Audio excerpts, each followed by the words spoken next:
Good morning, everyone. Welcome to Tanya Live, where we will be discussing today chapter 4 in Tanya, some very powerful ideas that the Alter Rebbe shares with us here in Tanya. And we're going to start off by giving tzedakah. Gedel tzedakah shemikarev says haga'ula. Everybody put in a little charity. You know we put in tzedakah every single day of the week except for Shabbat and holidays. And we will say chapter 20, if you want to put down anyone's names that need a refuah shalema, or anyone that needs a bracha and anything, feel free to put their names down. Good morning, Evelyn. Good morning, Elise. Good morning, Chana. Good morning, Lynn. Okay, good morning. How's everyone feeling on the most gorgeous day? Give me a thumbs up so I know. I want to know how everyone's feeling today. Are we feeling amazing? The sun is shining. It's 11 degrees. It's a gorgeous day. Let me see some nice emojis coming that today's a gorgeous day, a day full of mitzvahs opportunities. Good morning, Sophie. Good morning, Dorit. Good morning, Shirley. Yes, it's a gorgeous day. Yom Shehuchbo Bot Kitov, the day that Hashem said twice it's a good day, so we got to really make it good. And what better way to start than to study Torah the first thing in the morning. All right, Helga, we will say Tehillim for Devorah Bas Rezel and Rachel Bas Vega. We have Michaela Bas Leah, Tzipora, Ahava, Etta Bas Tova. Okay, and anyone else that needs a refuah shalema, please keep them in mind. Lamratzeach Mizmor LeDavid Yanchad Linar B'Yom Tzara. Yisagef Hashem Elohei Yaakov. Yishlach Ezracha Mikodesh Mitzin Tzedekah. Yiskar Kol Mechasecha V'Lascha Yidash Nesela. Yiten Lecha Chavavecha V'Chol Atzascha Yimale. Nirana B'Shuasecha U'V'Shem Eloheinu Nidgol. Yimale Adonai Kol Mashalasecha. Ata Yadati Ki Yoshia Adonai Mishicho. Yanei Mishmei Kotra B'Gvuras Yesha Yimino. Ela V'Recha Ve'ela V'Susa V'Nachna M'Shem Adonai Eloheinu Naskir. Hema Karav V'Nafal V'Nachnu Kamnu V'Nisodad. Together. Adonai Hoshia Hamelech Yanenu V'Yom Karenu. Good morning, Barbara. Yes, Yona Baschaya. Good morning, Kim. Good morning, Rosalie. And good morning, Barbara. Good. Okay, so we are ready to get rolling. So we are, anybody remember which chapter we are in? Put in the comments if you remember what chapter we're in Tanya. Okay, let's check it out. If anybody is keeping on. Kim, do you remember which chapter we were in the middle of last week when you were here? Chapter Dalid. What chapter is that? Anybody know? What chapter is chapter Dalid? Chapter 4. And that's right. Thank you very much. We are now in the middle of chapter 4, which is talking now about our inner, outer selves. Now, when I ask you, who are you? Okay? Just a question. I'm throwing it out to all of you.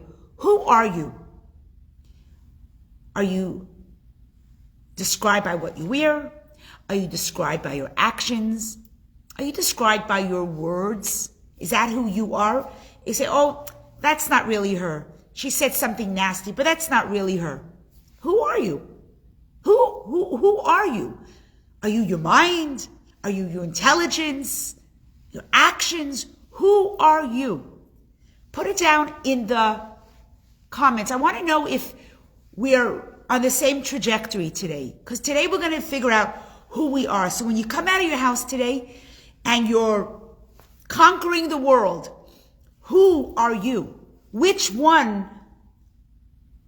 Well, we have a lot of opinions on who we are. Some people say, no, it's the clothing. Some people go, absolutely not, it's your words. Some will go, it's your intelligence. But I'm asking you, all the brilliant scholars that are learning Tanya with me today, who is the real you? I'm going to give you 60 seconds to put it in the comments. Okay, please feel free to put in the comments. Okay, who is the real you? And I know it's early in the morning, it's only at, I don't know, not even 10 o'clock. Maybe you haven't had your coffee yet. I'm asking a very philosophical, spiritual question. Who are you? Who are you? Who does your husband see? Who do your children see? What does the world see when they see you? Okay? Who are you? So, I don't seem to be getting any comments, so I assume you're waiting for the Tanya answer. Okay. So basically, Tanya tells us very clearly who we are, and if we don't feel comfortable with that translation or that answer, then you better come up with something else. Because Tanya, as we know, is based on Kabbalah, which is the deep esoteric secrets of our Torah. And it explores the human being in such a way that we really can show up.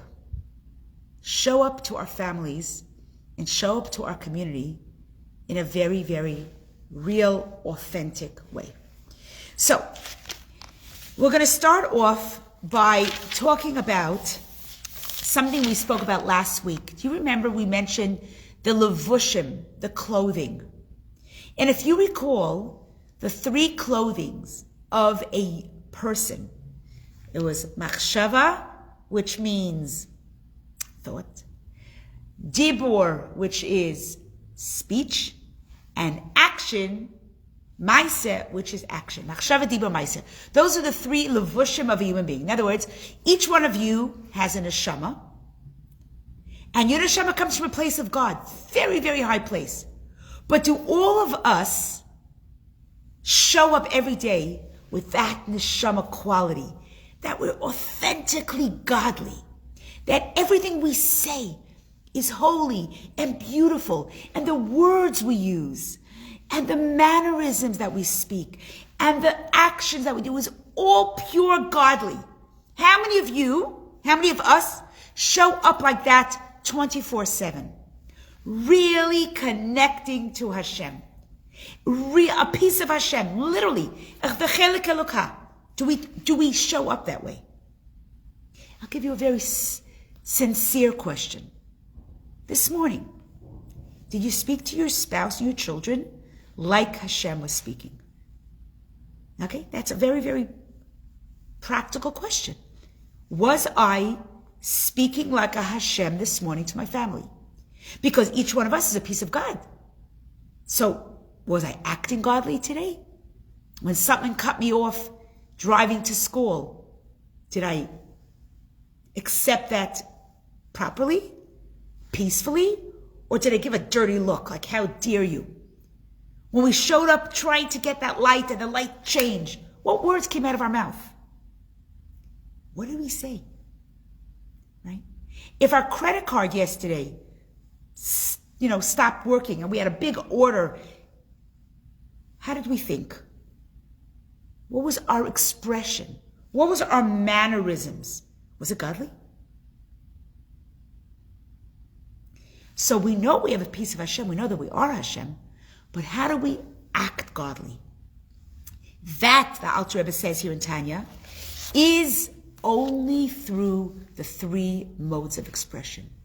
We know action, we spoke about it last week, right? If you go around punching people, then that really expresses who you are, and that means that you are cut off from Hashem.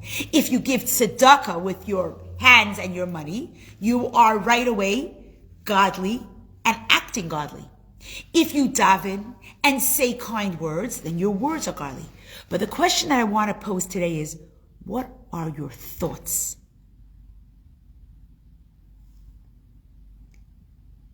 Last week we did the small experience. We asked everyone to close their eyes and for 30 seconds just do a multiplication table. 2, 4, 5, 10, whatever. And so for 60 seconds or 30 seconds, we were all thinking multiplication, which proves to us that even our thoughts are our responsibility.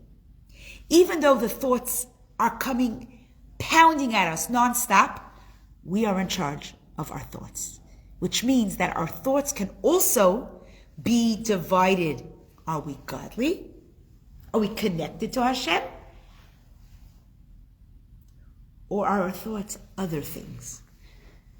That's a very, very scary situation, because no one here has to share that our thoughts sometimes are not nice, which means, are we connected to Hashem? If our thoughts aren't nice, that means, are we connected to Hashem? Now, a tzaddik will instinctively only have holy thought, speech, and action. But you and I, we're not tzaddikim. Which means that every minute we are struggling with our thought, speech, and action. So I heard this story from a rabbi who was talking about how one day he walks into a grocery store. And his wife is doing the shopping, so he says, he'll go wait in the car. And he's sitting in the car waiting for his wife, and he sees something very interesting. There's a woman that walks out of the store with her child. She seems very agitated. Probably the kid wasn't behaving in the store. So, you know the story. Okay, so she's watching this child. He's watching the child and the mother. Mother's angry. You know when you walk out? You know that look? Like you don't want to explode because everyone's watching, but you're angry. You're really angry. So this rabbi is watching this mother get into the van, which is right next to his door.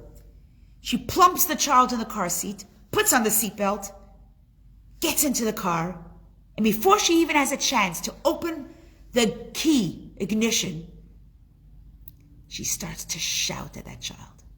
Hey, no one's watching. So in her mind, she was angry at the child in the grocery store, but now in the van, she just let it out. She exploded, assuming, hey, I'm in the van, no one hears, until she looks at the guy sitting right there in the passenger seat. And she realizes someone's watching. And what does she do, my friends? What would you do if you were yelling at a child or saying something really not nice to your husband and you notice someone watching? What would you do? In an instant, you would stop. Because, hey, we don't want anyone seeing us exploding. Our kid sees us, they'll forgive us. Our husband, that's okay. Is that true? But we're always worried about the person outside. What are they seeing?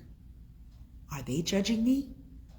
And immediately this woman stopped in her tracks because she didn't want a stranger to see negative reactions.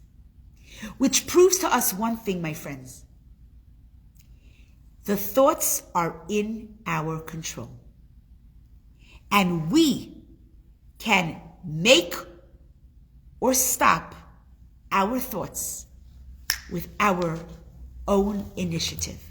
Now that's a powerful thought, because that means that we are in absolute control of our thoughts, speech, and action. And so today's Tanya is going to share something very powerful. I actually heard of this wonderful, incredible woman from Australia. She's a shlucha. And she used to live she used to actually explore the rural areas of Australia. It was called Chabad of Rara, the rural areas. The roving rabbis that used to explore with their wives, and they used to go to different communities that were not like Melbourne or Melbourne or Sydney or even New Zealand that has like a viable Jewish community. They would travel the lesser populated communities. And they would stop there, maybe bring matzahs before Pesach, continue on, go to another place that has 5 Jews, bring them maybe the lulav and esrog before the holidays. And this is how they kept Yiddishkeit going up. Well, this woman was, for 6 years, traveling around. She didn't have any children. And then she finally gave birth to a baby. And they settled down in a community in Australia. And she talks about how she was pregnant with triplets. And unfortunately, after a few weeks, the first little baby died. A few weeks later, the second baby died. And then she gave birth to a preemie with the third one, a little boy.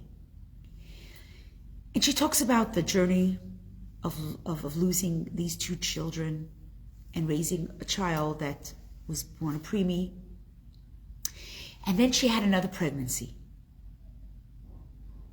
And then she lost that pregnancy too. But that pregnancy, she actually had to have contractions to get this child who was stillborn. She had to get the body out. And she says something so incredible. It moved me so much to listen to this really righteous woman. She talks about how when she let this child out through her contractions, she wasn't depressed. She was actually, in a way, connecting her moment. At that moment, she was connecting to Hashem by saying to Hashem, the whole purpose of this child was just to be conceived. And now I'm letting this child go back up to Hashem. And I've accomplished the mission of my child, and I've accomplished my mission right now with connecting with this child. I'm thinking of this awesomeness. Have you ever heard of a woman talking like that? She said to herself, I realized that conceiving this child and having this child within me for 20 weeks, and then letting go and bringing this child back to Hashem. Because the purpose of each one of our neshamas is to connect to God. But seriously, my friends, the job is about connecting to God here. This woman connected to God through the delivering of a stillborn. That was her mission right there. And then she continues to talk about it. Because she realizes that sometimes in life, we have different agendas that God gives us and says, now this is your tafkid, your mission. That woman, by the way, was able to be present and wholesome because she studies Chassidus. She studies Tanya. There are many people that are very, very down and depressed in their lives. And they can't get out of that depression. And the first thing I say to them is, start studying Tanya. You see, really? How's Tanya going to take me out of my depression? Because Tanya turns your brain upside down. It turns your emotions inside out. It shows you the real godly reality. And that changes everything. Because we seem to see our lives through the eyes of a physical human being, but we are not physical people. We are godly people housed in a physical body. Our clothing are the thoughts, speech, and action. But who am I really? I'm really a chelik elokami mal mamish. And when this friend of mine was able to transform the tragedy of giving birth to her third stillborn, a third baby that didn't complete its pregnancy. The first one was a tragedy for her. The second one she couldn't come to terms with. But she studied Chassidus and she studied Torah and she said to herself, who am I and what is my purpose? Maybe the purpose of these souls is just to be conceived in the body of a Jewish woman. To be conceived through holiness, through a mother who went to the mikvah, through a mother who conceived and brought this baby into a body for 20 weeks. That's all the body had to go through. Yes, this woman is a real woman. Clearly she mourned, but it didn't take her into an angry, selfish, or depressed woman. She realigned her thoughts and her speech and action, and she put herself into the state of Torah and said, why would God do this? Most likely this child had to just be conceived through mikvah, through holiness. And now I could get on and have more children. And if God wills it, I will have more healthy children. And she did. To be on such a level is only through studying Torah, and specifically through Tanya. Because Tanya gives us the deepest, deepest reasons. We think to ourselves that the clothing we wear are just clothing. They could be discarded. They could be put on and off. But that's not true. Clothing really reflects who we are. And at every minute, our thoughts connect us or break us up from Hashem. If we have negative thinking, if we are falling into a sad place, we are clearly disconnecting ourselves from Hashem. And at that point, we're on our own. Do I want to be disconnected from God? At any minute? I don't. But I'm not in control of my thoughts. Yes, you are. We just did that multiplication challenge last week. You weren't here last week. Where everybody had to think about multiplication for 30 seconds. And the fact that you focused on that for 30 seconds means that you have the ability to change your thoughts. And if you want to be connected to Hashem at every single minute, then our thoughts, our words, and our actions mean something. One thing I learned from the Rebbe was so careful with the words he used. He would never say the word deadline, because it has the word dead in it. He would never say the word retreat. People are always planning retreats, right? The Rebbe was against that word. You know why? Why do you think? Because the word retreats has a negative connotation. It's retreating, to go back. The Rebbe wanted to call it a Shabbaton or a, positive convention or conference. But the word retreat was a word that the Rebbe said not to use. Even the word undertaker, which is a word that people use for burials, right? The undertaker takes care of the body. We don't use that word in Hasidic talk. Undertaker is someone that's under. We think positive. Now you could say, Goldie, you're playing with semantics. That's ridiculous. Why was the Rebbe? The Rebbe was so careful with the words he used, because the words you use are the words you think, and that becomes you. Now there's something very powerful I want to read you today in Tanya that really blew me away. It says in Tanya like this: you might imagine that your love of God would take its fullest expression as a purely emotional experience. But just as you express your absolute love for another person with a physical embrace, the Kabbalah teaches that a person who truly loves God will also want to embrace him. And this is the key today. How do you embrace God? With our thought, speech, and action. When you do a mitzvah with your hands, you are embracing God.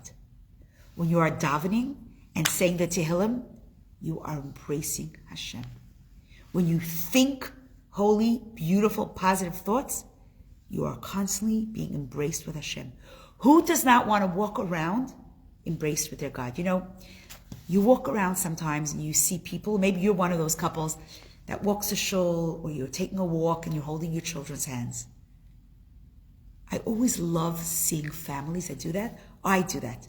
When I walk to shul with my children, and now my grandchildren, I hold them. And if there's 3 kids, I hold 2 in one hand and 1 in the other. Well, naturally, my kids all want to hold Bubby's hands, right? But you could say, well, hold the other one's hands. No. I want to hold them all. Why? Because when I hold my grandchildren's hands or my husband's hand, I'm one with him, right? Throughout our day, we want to be embraced by the people we love.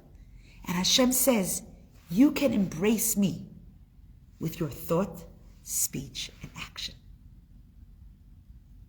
I'm blown away by this concept in Chassidus, because there are many people that do their mitzvahs, but they feel very distant from their Creator. Yeah, I lit my candles, but there's God is up there. God is down here. How is he down here? when you do your mitzvah. In fact, the story is told about the Vilna Gaon, a very righteous man, a very big tzaddik. The day of his death was arriving and he was lying in bed crying.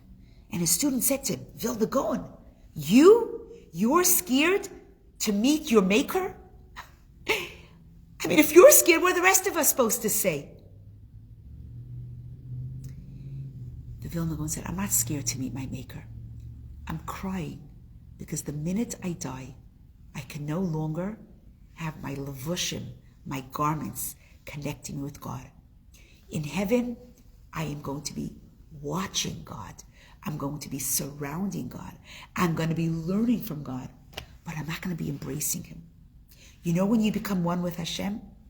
Only down here in this world. The Vilna Gaon was crying because he knew that the moment he dies, that's the end of his connection to Hashem. And there are people that talk about, in Olam Haba, I'm going to be one with God. Wrong. Take advantage right now. This box connects you to Hashem. This box, this water, that is just pure life, healthy hydration. Watch how I become connected to Hashem. Baruch atah Adonai Eloheinu melech haolam, shehakol nihya b'dvaro. There you go. You just watch me embrace Hashem. Nick, you just said Amen. She just became one with Hashem. And the more you embrace Hashem, the more connected you are to godliness, you can go through life with so much less worry and anxiety because Hashem is with me. The words I use, the Torah I learn, the actions I do throughout the day, my thoughts. Maybe I can't be drinking water all day. Maybe I can't be giving stuck all day, but I can have positive thoughts all day. Nice thoughts. I'm going to call so-and-so and ask how they're doing. Then you pick up the phone. Imagine how many times a day we are being embraced and embracing our God.